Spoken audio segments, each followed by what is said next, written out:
Chapter 18. When the high priest recovers enough to walk, we continue along the road. We pass one field after another. Some are filled with laborers harvesting the crop, just like the barley field behind the tree where we rested. Others are swollen with crops yet to be harvested. Several are covered with grazing animals. If we keep going, we'll come upon the market.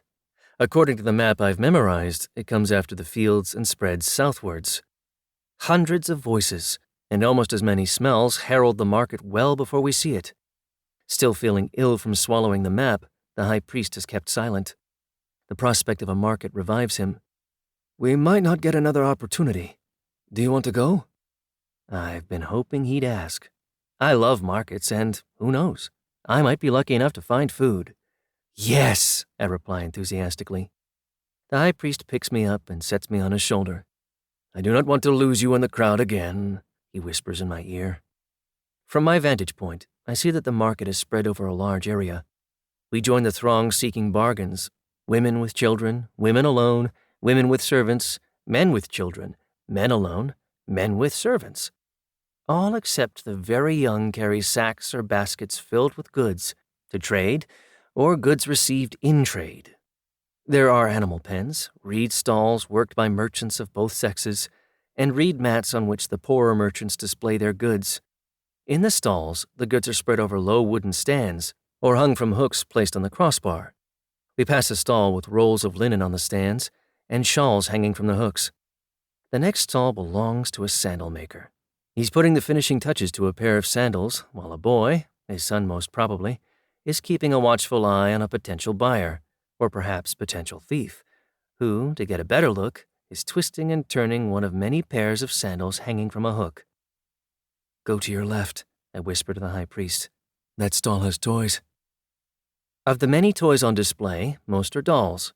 They range from finely carved, lifelike wooden dolls to simple ones, just wooden paddles with heads, or simpler yet, dolls made of reed and dressed in coarse cloth.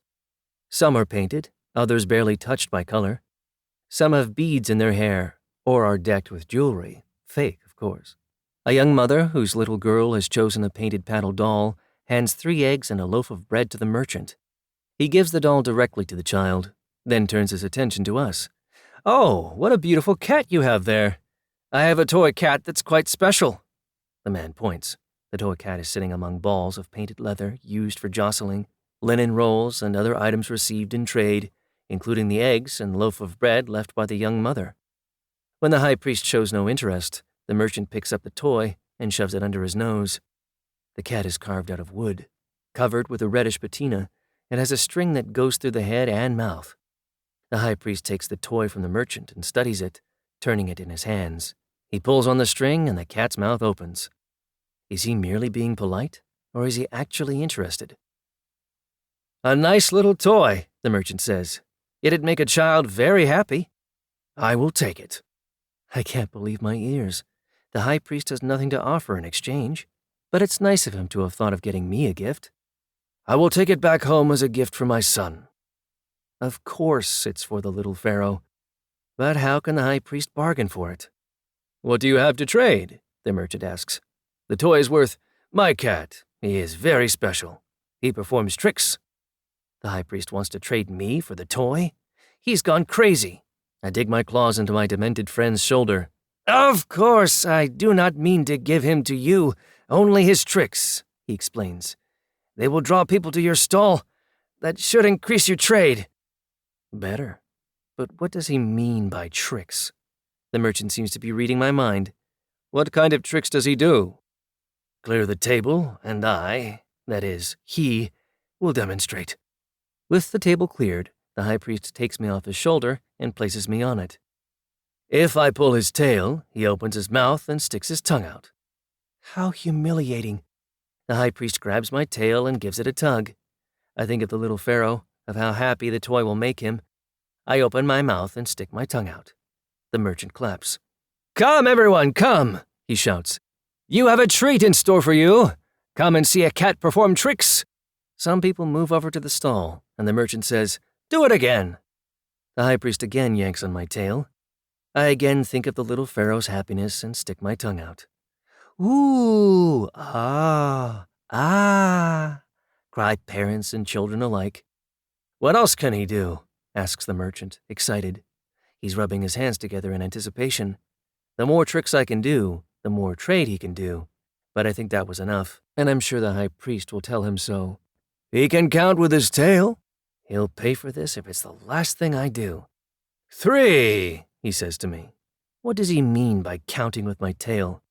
The only thing to do is swish my tail from side to side 3 times. There are more exclamations of wonder from the onlookers, and some of the children begin to pester their parents to buy me. Can he do anything else? The greedy merchant asks. Surely I've done enough to earn the toy cat.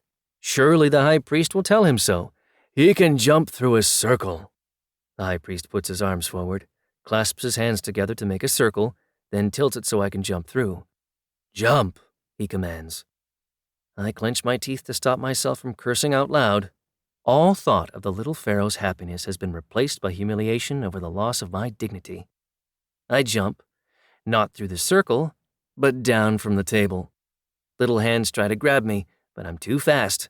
I scurry through the legs of both adults and children, tripping someone in the process. I hear a crash, then screams and curses. I know what fell, the stall and its toys, and on whom, the merchant and his customers. I keep going. The high priest is by my side, one hand holding the toy cat.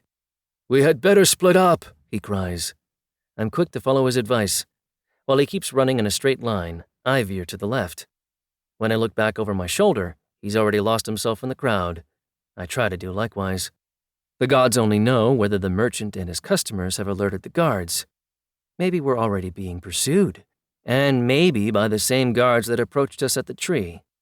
So much for the high priest's instruction not to call attention to ourselves. Minutes later, my lungs ready to burst, I slow to a walk and find myself behind 2 merchants, one thin and young, the other plump and middle-aged. They're talking about shipments. I'm ruined, the thin young merchant says, breathing heavily. I invested all I had in the shipment from Nubia. Now I've been told the ship caught fire. I'm ruined. You got too greedy, the other one says. But Seti, what I did was follow your advice. I didn't force you, did I? No. The thin young merchant wipes the sweat from behind his neck. But you were so positive I should take a chance. You said it would be the chance of my life. It's not my fault it turned out to be a bad investment. I was wondering, could you bail me out? Bail you out, Seti says with disdain. I can't afford to help fools. The thin young merchant stops, shaking. I stop too. I'm ruined, he cries. My children will suffer. Won't you help me for their sake? Seti continues walking and soon disappears from view. I feel sorry for the thin young merchant. His eyes are closed, but I see tears streaking down his face. He starts hitting his head with his fists, and I bump into his legs to startle him. Are you homeless? He asks, massaging his head. That's what I'm going to be after I finish with my creditors. Or, I should say, when they finish with me. He bends forward and tickles me under my chin. I purr to let him know I like it, but he stops abruptly. I can't go home to face my wife and child. There's only one thing for me to do. He looks about nervously, wringing his hands. What does he plan to do? I'll do away with myself, he says with determination and runs away from me. I should look for the high priest, or at least not make it any harder for him to find me. But how can I not try to save the poor merchant? Without further ado, I give chase. And what a chase! The merchant, believe it or not, is faster than I am. Nothing gives a man more strength than a firm resolution, even if that resolution is wrong. I meow loudly, and he turns. Go away, cat! Go away! He yells. The streets are crowded. I keep losing track of him only to have him reappear. Where the street is level, I see only his running feet. Where it's uphill, I see all of him. He gains too much ground, and I lose him for good. Desperate, I try to pick up his scent, but there are too many smells. The chase has brought me back to the quay. In the distance, I see the donkey whose head I jumped on and his owner. Just my luck. They must be on the quay all day long. Making an about face, I suddenly realize where my suicidal merchant is gone. He's thrown himself in the Nile. I get closer to the edge of the quay and look out on the river for signs of a drowning man. There he is, being swept away by the current. I meow as loud as I can. Has he heard me? He seems to look back, but I'm not sure. I jump in and swim towards him. He's very far away. I can't keep swimming at this pace. I won't have enough strength left to drag him back. In fact, between the running and the swimming, I don't have very much strength left now. I force myself to go a little further, only to realize I'm too weak to swim back to the quay. I take a few desperate strokes, then shut my eyes. Once, long ago, when I was drowning, the Pharaoh saved me. But now, my life is about to end. It's been a strange and wonderful life. Thank you, Bastet, for giving me human powers. You also said I was going to live a long time. It's been only... But I'm not complaining. And dying alone in the middle of the Nile is still better than being killed by a bus in New York City. Egypt has seen my birth. Now she will see my death. Nefertiti, forgive me for failing you. And Elena, Alexander, Gato Hamen, remember me.